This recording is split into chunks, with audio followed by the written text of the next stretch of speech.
Hearing loss ఉంటే ఖచ్చితంగా hearing AIDS వాడాలి.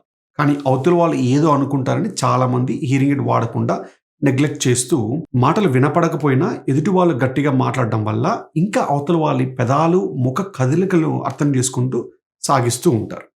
ఒకవేళ హియరింగ్ లాస్‌కి ట్రీట్మెంట్ చేయకపోతే ఎలాంటి సమస్యలు వస్తాయో తెలుసా? మీరు అనుకున్నంత చిన్నవైతే కానే కాదు. హియరింగ్ లాస్ అనేది మన హియరింగ్ మీదనే కాకుండా ఫిజికల్, మెంటల్ హెల్త్ మీద కూడా ప్రభావం చూపిస్తుంది. మీరు ఎప్పుడైనా దీని గురించి ఆలోచించారా? హలో, నమస్తే. నేను డాక్టర్ యుగంధర్ రామకృష్ణ. కొంతమంది హియరింగ్ లాస్‌ను ట్రీట్ చేయడం టీవీలో సౌండ్ పెంచినంత ఈజీ అనుకుంటుంటారు. కానీ నిజానికి ఇది చాలా సీరియస్ విషయం. హియరింగ్ లాస్ అనేది చైన్ రియాక్షన్ లాగా బేసిక్ హియరింగ్ సమస్యలతో స్టార్ట్ అయ్యి సోషల్, మెంటల్, ఫిజికల్ మరియు ఎకనామికల్ సమస్యలకు కూడా దారితీస్తుంది. ఇది మీకు అతిశయోక్తిగా అనిపించవచ్చు, కానీ ఇది ఒక డామినో ఎఫెక్ట్ లాంటిది. ఒక చైన్ రియాక్షన్‌లో ఫస్ట్ సమస్య హియరింగ్ లాస్‌గా అనుకోండి. ఒకవేళ హియరింగ్ లాస్‌ను ట్రీట్ చేయకపోతే ఇది ఇంకొక సమస్యకి దారితీస్తుంది. ఆ సమస్యలేంటో ఇప్పుడు చూద్దాం. Nerve deprivation. ఒకవేళ మన హియరింగ్ లాస్‌ను చాలా కాలం పాటు ట్రీట్ చేయకపోతే అది మన బ్రెయిన్‌కు సౌండ్ సిగ్నల్స్ తీసుకెళ్లే ఆడిటరీ నర్వ్‌ని వీక్ చేస్తుంది. దీనివల్ల హియరింగ్ లాస్ మరింత ఎక్కువ అవడం మాత్రమే కాకుండా ముందు ముందు ఎంత కాస్ట్లీ హియరింగ్ ఎయిడ్ వాడినా కూడా మాట వినపడిన స్పష్టత తగ్గిపోతూ ఉంటుంది. Next, social isolation and poor performance at work places. అంటే ఒంటరిగా ఉండటం మరియు వర్క్ ప్లేసెస్లో సరిగ్గా పనిచేయలేకపోవడం. హియరింగ్ లాస్ వల్ల మనం గుంపులో ఉన్నా లేదా ఫంక్షన్లో ఉన్నా ఆర్ మీటింగ్స్లో ఉన్నా మాటలు అర్థం చేసుకోకపోవడం వల్ల చాలా సమస్యలు ఎదురవుతాయి.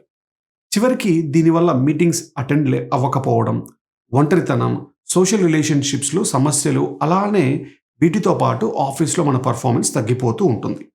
Next, cognitive decline. బ్రెయిన్కి కావాల్సిన సౌండ్ సిగ్నల్స్ను ట్రాన్స్మిట్ చేయడంలో మన చెవులు ఫీల్ అయితే మాటలు అర్థం చేసుకోవడానికి మన బ్రెయిన్ మరింతగా ఎక్కువ పనిచేయాల్సి వస్తుంది. హియరింగ్ లాస్ ఉన్నవాళ్ళు అవతల వ్యక్తి పెదాలను అదే పనిగా చూస్తూ వాళ్ళ ఫేషియల్ ఎక్స్ప్రెషన్స్ని అబ్జర్వ్ చేస్తూ ఉంటారు. మన బ్రెయిన్కి ఇవన్నీ ఎక్స్ట్రా వర్క్. ఇది మన బ్రెయిన్ రిసోర్సెస్, జ్ఞాపక శక్తి, ఏకాగ్రత మరియు మెదడు పనితనాన్ని ఎఫెక్ట్ చేస్తూ ఉంటుంది. Next, depression and anxiety. ఈ హియరింగ్ లాస్ వల్ల ఒంటరితనం పెరిగి ఫ్రస్ట్రేషన్ ఎక్కువ అవడంతో పాటు మన సెల్ఫ్ కాన్ఫిడెన్స్ కూడా తగ్గిపోతూ ఉంటుంది. చివరికి వీటి వల్ల డిప్రెషన్ మరియు యాంగ్జైటీ కూడా ఎక్కువ అవుతూ ఉంటుంది.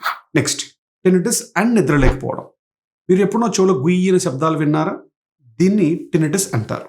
ఒకవేళ మీకు టెనిటస్ ఉంటే అది ఎంతలా బాధిస్తుందో మీకు తెలుసు. ఈ టెనిటస్కి చాలా రీజన్స్ ఉంటాయి. వాటిలో ముఖ్యమైనది హియరింగ్ లాస్. ఇప్పుడు ఒక చిన్న ఎగ్జాంపుల్ చూద్దాం. మీరు ఎప్పుడైనా బ్రేక్ఫాస్ట్ లేదా టిఫిన్ మానేసి ఆఫ్టర్నూన్ వరకు వెయిట్ చేస్తే మీ పొట్ట గుడుగుడుని సౌండ్ చేస్తూ ఉంటుంది. ఇది ఒక ఫార్మ్ ఆఫ్ బయోఫీడ్బ్యాక్. మీ బాడీకి కావాల్సిన ఎనర్జీని ఇవ్వడానికి దానికి తిండి కావాలి అని మన పొట్ట మనకిచ్చే సిగ్నల్. సేమ్ అలానే హియరింగ్ లాస్ కారణంగా మీ చెవుల నుండి రావాల్సిన ఇన్ఫర్మేషన్ మెదడుకి వెళ్ళలేదంటే బయోఫీడ్బ్యాక్ రూపంలో రింగింగ్ సౌండ్స్తో వార్నింగ్ ఇస్తుంది. ఇది ఈవెన్చువల్గా టెనిటస్ అనే సమస్యకి దారితీస్తుంది. ఈ హియరింగ్ లాస్ వల్ల అండ్ టెనిటస్ వల్ల యాంగ్జైటీ మరియు డిప్రెషన్ సమస్యలు వస్తాయి. చివరికి ఇవి నిద్రను డిస్టర్బ్ చేయడమే కాకుండా నిద్ర లేకుండా కూడా చేస్తాయి. Next, fatigue and stress. అంటే అలసట మరియు ఒత్తిడి. సౌండ్స్ను అర్థం చేసుకోవడానికి మన బ్రెయిన్ నిరంతరంగా పనిచేయడం వల్ల త్వరగా అలసిపోతుంది. ఇదే లాంగ్ టర్మ్ హియరింగ్ లాస్ ఉన్న వాళ్ళు త్వరగా అలసిపోవడానికి, అలాగే మెదడు మసకబారడం లాంటి సమస్యలు చూడడానికి ముఖ్య కారణం. ఈ డామినో చైన్ ఎఫెక్ట్ ఇక్కడితో ఆగిపోదు. తల తిరగడం, పడిపోవడం, ఓవరాల్ హెల్త్ ఇష్యూస్ మరియు వర్క్ పర్ఫార్మెన్స్ తగ్గడం వల్ల ఫైనాన్షియల్ ప్రాబ్లం రావడం లాంటి సమస్యలు చాలానే వస్తాయి. ఇప్పుడు మీకు హియరింగ్ లాస్తో ముడిపడిన సమస్యలు ఏంటో తెలుసుకున్నారు కదా. అండ్ గుడ్ న్యూస్ ఏంటంటే ఈ చైన్ రియాక్షన్ మనం ఈజీగా బ్రేక్ చేయొచ్చు. హియరింగ్ లాస్ వల్ల వచ్చే సమస్యలను తగ్గించడానికి ముందస్తు చర్య తీసుకోవడం చాలా కీలకం. మీరు లేదా మీకు తెలిసిన వారిలో ఈ సైన్స్ ఉంటే వెంటనే హియరింగ్ టెస్ట్ చేసుకొని సరైన హియరింగ్ ఎయిడ్ తీసుకోవడం చాలా ముఖ్యం. లాంగ్ టర్మ్ హియరింగ్ లాస్కి సరైన హియరింగ్ ఎయిడ్ని వాడడం చాలా చాలా చాలా అవసరం. హియరింగ్ లాస్ అనేది కామన్ ఇష్యూ అవ్వచ్చేమో, కానీ అది మన లైఫ్ని ఇంపాక్ట్ చేయకూడదు.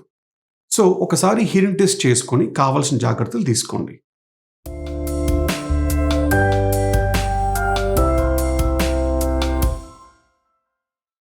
Thank you, and don't forget to share and subscribe our channel for more informational video.